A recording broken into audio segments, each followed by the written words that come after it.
बिस्मिल्लाहिर्रहमानिर्रहीम। अस्सलामु अलैकुम नाजरीन, आप देख रहे हैं ताबिल इरशाद और मैं हूं साहिल नज़ीर वानी। नाजरीन, बात पर्टिकुलरली हम स्कूल्स पे करेंगे। जी हाँ नाजरीन, डेटा के मुताबिक जम्मू कश्मीर यूटी में 119 स्कूल ऐसे हैं जहां पर बिल्कुल ज़ीरो एनरोलमेंट है बच्चों को लेकर। जब हम बात करते हैं 119 स्कूल्स ऐसे हैं जम्मू कश्मीर में जहां पर बिल्कुल ज़ीरो एनरोलमेंट है, जहां पर बच्चे नहीं जाते हैं, जहां पर बच्चे तालीम हासिल नहीं करते हैं। ऐसे स्कूलों की ये हालत कैसे हो गई, बड़ा सवाल है। क्यों बच्चों का वहां पर ज़ीरो एनरोलमेंट है, क्यों बच्चे वहां एजुकेशन के लिए नहीं जाते हैं, ये बड़ा सवाल है। क्या पेरेंट्स की दिलचस्पी नहीं है वहां पर बच्चों को भेजने के लिए?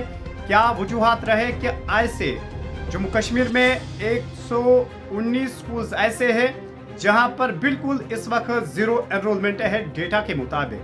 जी हाँ नाज़रीन, आपको बता दें, और ज़ीरो एनरोलमेंट होने के बावजूद भी 238 टीचर्स फैकल्टी मेंबर्स वहां पर पोस्टेड है। और इसके साथ साथ ये बड़ा सवाल है, अगर उनको सैलरी प्रोवाइड की जाती है तो ऑन वर्ड बेसिस उनको सैलरी प्रोवाइड की जाती है। अगर अब सैलरी भी प्रोवाइड की जाती है, क्या गवर्नमेंट आप इस पर इनिशिएटिव उठाएगा कि ऐसे 238 टीचर्स को कहां पोस्ट किया जाएगा, कहां पर इनको नेक्स्ट प्लेस ऑफ पोस्टिंग हो जाएगी? ये भी एक बड़ा सवाल है। इसके साथ साथ अब लोग इस चीज को लेकर हैरान है कि अगर जम्मू कश्मीर यूटी में 119 स्कूल्स ऐसे हैं जहां पर बच्चों की बिल्कुल ज़ीरो एनरोलमेंट है, वहां पर बच्चों का ऐसा क्यों हुआ है और मामला क्या है? क्या वहां पर पढ़ाई अच्छी नहीं होती है? क्या अब पेरेंट इंटरेस्ट नहीं है कि वो अपने बच्चों को गवर्नमेंट स्कूल्स में दाखिला करे? लेकिन नाज़रीन, इसके साथ साथ हम ये भी आपके साथ शेयर करेंगे, कई सारे ऐसे गवर्नमेंट स्कूल्स हैं जहां से शाइनिंग स्टार्स निकल कर आते हैं और जो अपने माँ बाप का, अपनी सोसाइटी का, अपने देश का नाम रोशन करते हैं। और इसी तरह प्राइवेट स्कूल्स में पेरेंट्स ज़्यादा इंटरेस्ट रखते हैं, वो चाहते हैं कि उनका बच्चा आला से आला तालीम हासिल करे। जब हम बात करते हैं जम्मू कश्मीर यूटी को लेकर, कई सारे ऐसे प्राइवेट स्कूल्स हैं जिनका बिल्कुल एक अहम रोल है क्वालिटी एजुकेशन प्रोवाइड करने में, लेकिन बाद में उन पर भी कई सारे कॉम्प्लिकेशंस आ जाते हैं with respect to capitation fee को लेकर जब हम बात करते हैं, या अदर इश्यूज को लेकर हम बात करते हैं, एडमिशन पॉलिसी को लेकर जब हम बात करते हैं, तो सवाल निशान ये है। जब हम बात करते हैं पूरे कंट्री को लेकर, India is the second largest country with respect to the population. अब ये पॉसिबल नहीं है कि हर एक पेरेंट इफोर्ड करेगा कि वो अपने बच्चों को प्राइवेट स्कूल में दाखिला कराएगा और आला से आला तालीम हासिल कराएगा। लेकिन कई सारे ऐसे पेरेंट्स हैं जो ये विश करते हैं कि वो सिर्फ गवर्नमेंट स्कूल्स में ही बच्चों को भेजे। लेकिन यहाँ पर ये सवालिया निशान है, ऐसी नौबत आई क्यों, ऐसा हुआ क्यों, मामला क्या था? ये बड़ा सवालिया निशान है। क्यों यूटी ऑफ जम्मू कश्मीर में 119 स्कूल्स ऐसे हैं जहां पर ज़ीरो एनरोलमेंट है? क्या बच्चे वहां से भाग जाते हैं? क्या पेरेंट्स अब इंटरेस्ट नहीं रखते कि उनके बच्चे गवर्नमेंट स्कूल्स में एजुकेशन हासिल करें? ये बड़ा सवाल है।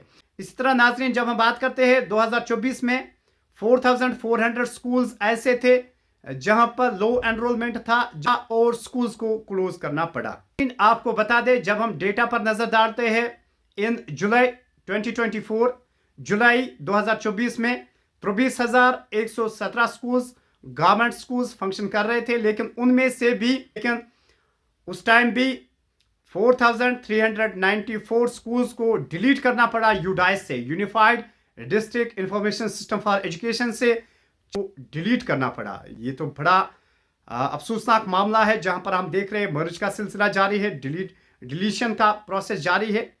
ये बड़ा सवालिया निशान है। और इसी तरह जब हम बात करते हैं नेशनल पॉलिसी ऑफ एजुकेशन 2020 को लेकर, कई सारे चेंजेस लाए गए, कई सारे रिकमेंडेशंस ऐड किए गए एजुकेशन सेक्टर को लेकर। मकसद यही था गवर्नमेंट ऑफ इंडिया का, मकसद यही था government of Jammu and Kashmir का कि एजुकेशन सिस्टम को, गवर्नमेंट एजुकेशन सिस्टम को स्ट्रॉन्ग बना दिया जाए ताकि जो आम लोगों के बच्चे हैं वो आला से आला तालीम हासिल करें।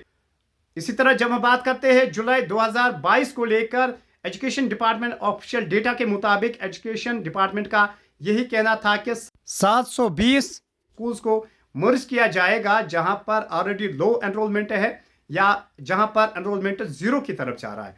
तो 2022 से लेकर हम प्रोसेस यही देख रहे हैं, मर्ज का सिलसिला जारी है, डिलीशन का सिलसिला जारी है।